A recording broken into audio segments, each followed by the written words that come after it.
I'd now like to introduce Dr. Alanna O'Malley, Associate Professor for the Institute of History at Leiden University, who's going to talk to us a little bit about the UN mission in Congo. Thank you, Alanna. Thank you very much. Thank you very much for the invitation to join this eminent group this morning. I wrote my first book, as you see there, about the United Nations mission in the Congo in the 1960s, as part of which I got to travel to a lot of different archives, as we all do in this room. And what I found is that in almost every case, there's at least one file tantalizingly entitled Hammarskjöld plane crash. And so while many of these are reproductions of the original report, what became evident to me throughout writing this book, and indeed in the research that I've continued on the UN and its interaction with the nations and actors of the Global South in subsequent years, is that this problem, this inquiry, this tragedy is something that interests all kinds of actors across the UN system. And so that's what I wanted to do today in these brief remarks, was to pay attention to, firstly, the political context in which Hammarskjöld was operating, which was really, even in the depths of the Congo crisis in the 1960s, and indeed in 1961, being perhaps the most difficult year of that crisis, even in that moment, this was a particularly tense couple of weeks. And the second thing I wanted to do was to draw attention to some of those other actors, and in particular through this problem of the mysterious Fauga jet plane that was dominating the Katangan airspace in those weeks around his death. And to really start to build this context, I'm going to show a short video that comes from the UN Multimedia Library in New York. I came across this in the archives, but it's readily available for everybody. And strangely enough, the UN themselves were actually making a video, making a kind of report, documentary report, about Hammarskjöld's efforts to solve the Congo crisis. I don't know if there's more video that precedes this moment, perhaps there is, or if there's a kind of a written report that came from this, but this is what is available right now. And it's silent, so there's no sound. But this is the image and video of him on the runway in Leopold in Kinshasa, waiting to board the Albertina.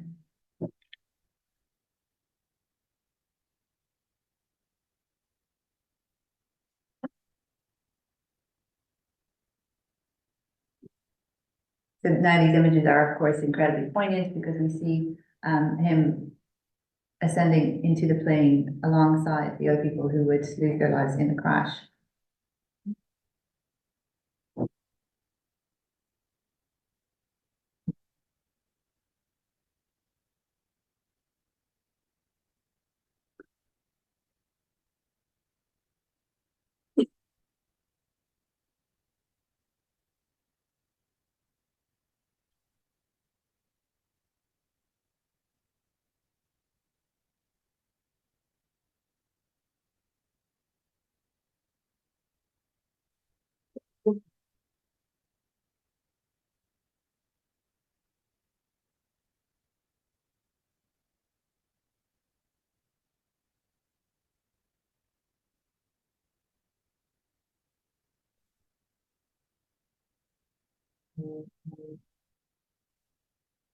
So I wanted to show that video, not just for its poignancy, but also to emphasize the effort that Hammarskjöld was making in person at this time. So we know that he flew to Kinshasa, had a kind of, quite frankly, unclear in the documentary record interaction with his representatives in Katanga as to whether or not the military action was going to take place against Katanga. At the same time, he was negotiating the ceasefire. We know from the 2019 reports that the negotiations that he was conducting with the ceasefire arrangements with Misha Chombe and Katanga, those documents were being passed through the hands of not just British intelligence officials, but certainly also representatives of Union Minière du Haut-Katanga, which was the Belgian mining company that was controlling the resources of Katanga.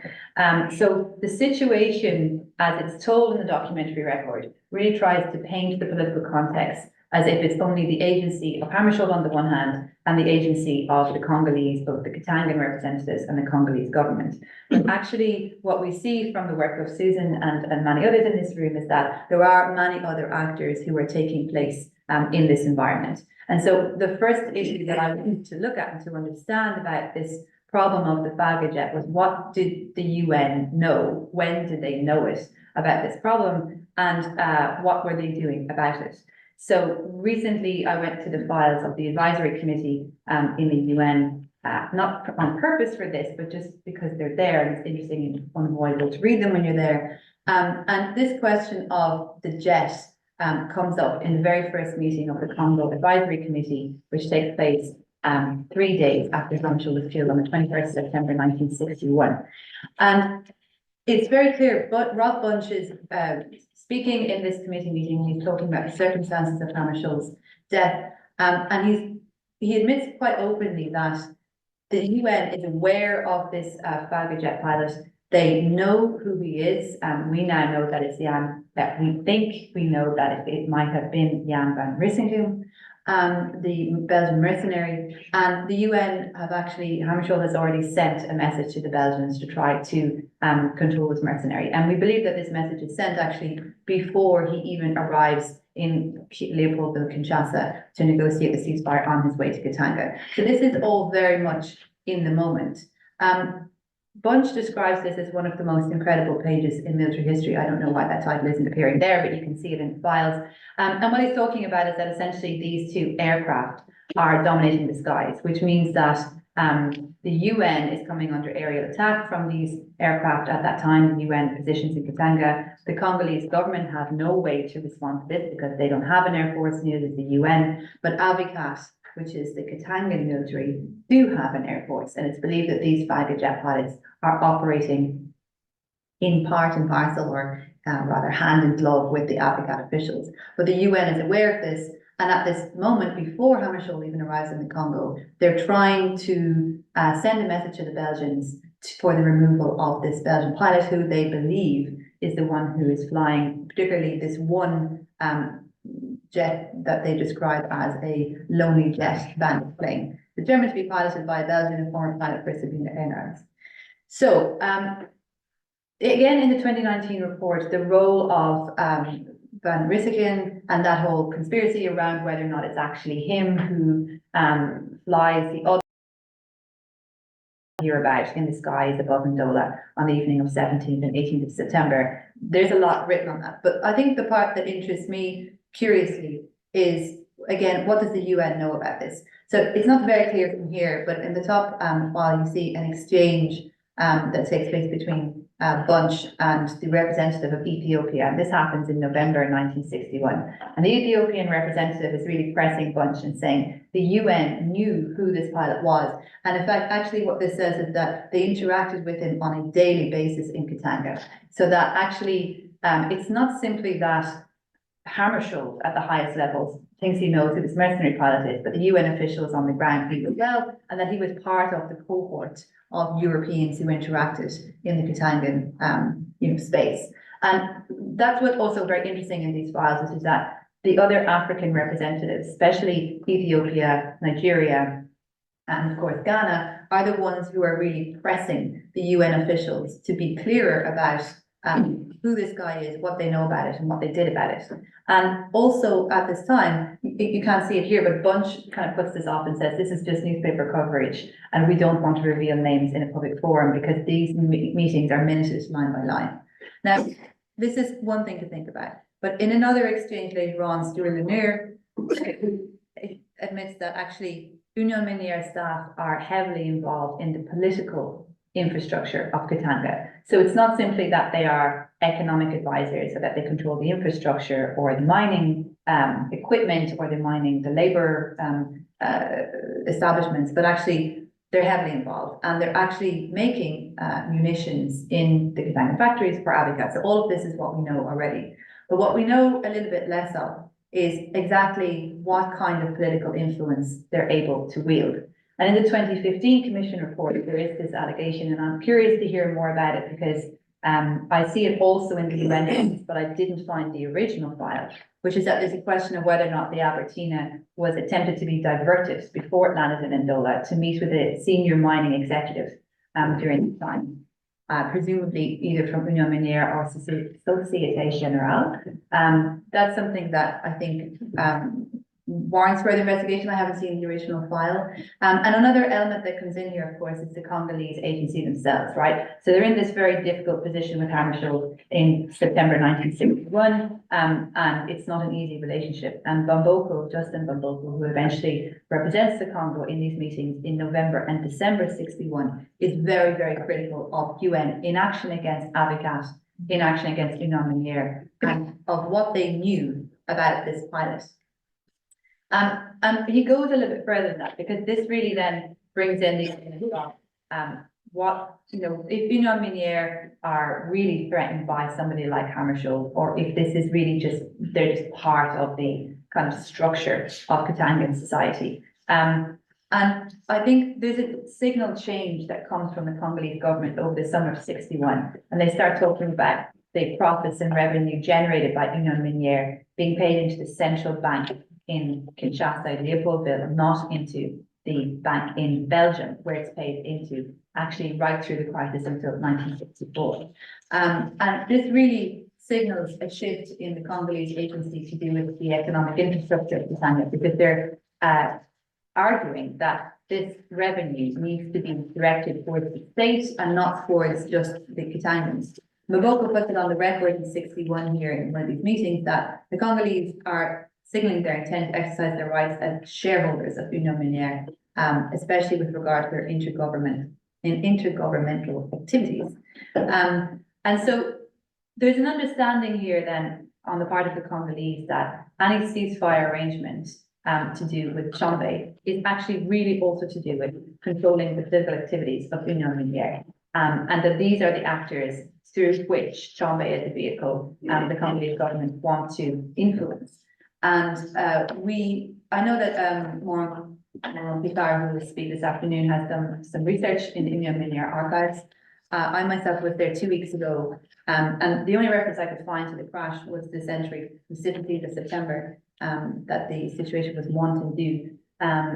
Curiously, they don't report on the situation in Katanga every single day during that month or every single day during that week, but there is a file record that the representatives and the intelligence operatives of Union Minière in Elizabethville on the evening of the 17th of September write to their counterparts at Anglo-American in South Africa about the political situation. And certainly in those files, it's evident that Union Minière had a high level of political intelligence about what was happening at all times. We also know this very well documented by Susan's work, and also in the 2019 report. But I think that Union Minière really play a very strong role as silent actors here. And I think that the knowledge of their power is evident in the statements, particularly of other African representatives at the time. So that statement about Union Minière being a state within a state comes from the Indonesian representative at the council. Later in the Security Council, in 61 and into 62, there's this continued frustration by representatives about the imperviousness of Union Minière to UN resolutions and directives. So there's an understanding that beyond the question of Tchombe's agency and beyond the question of Katangan self-determination, there's this really significant political power of Union Minière. And it seems to me that, again, I'm curious to hear from Monsieur Picard this afternoon, if he talks about this, to what extent are Union Minière involved in supplying the munitions, but certainly the kind of political efforts behind the fighter jet pilot, but behind the whole infrastructure around Katanga. And if we know that the ceasefire documentation with Tchombe is passed through the hands of the British intelligence services and Union Minière, what role are they playing to negotiate ceasefire in 1961? Is Hammarskjöld as aware of their influence and role as we now know it to be? Was he aware at the time? What could we find out more about their role from their own files? Maurice van Weyenberg, of course, has kept, it seems to me, again, from the archives, incredible documentary records of the activities of the corporation during these years. And so I wanted to just kind of highlight these two elements that perhaps would warrant a closer look or another look, and think about those two parallel political contexts in which Hammarskjöld is operating. This difficult relationship with the Congolese, who are asserting their agency in political and economic terms, and not necessarily in harmony with the view that Hammarskjöld has of resolving the crisis, but also the incredible influence of Union Minière, the extent to which they're embedded, not within the state of the Congo at all, but within themselves, within the power structures of mining corporations across Central and Southern Africa, with their allies like Anglo-Americans, like the Société Générale, and all of the other Tanganyika concessions groups that are operating in Katanga at this time. And whether or not that might actually be an interesting pathway to kind of build up more political context around exactly what happened that would enable a lone jet pilot to perhaps carry out what we now believe to be not an accident on the night of the crash.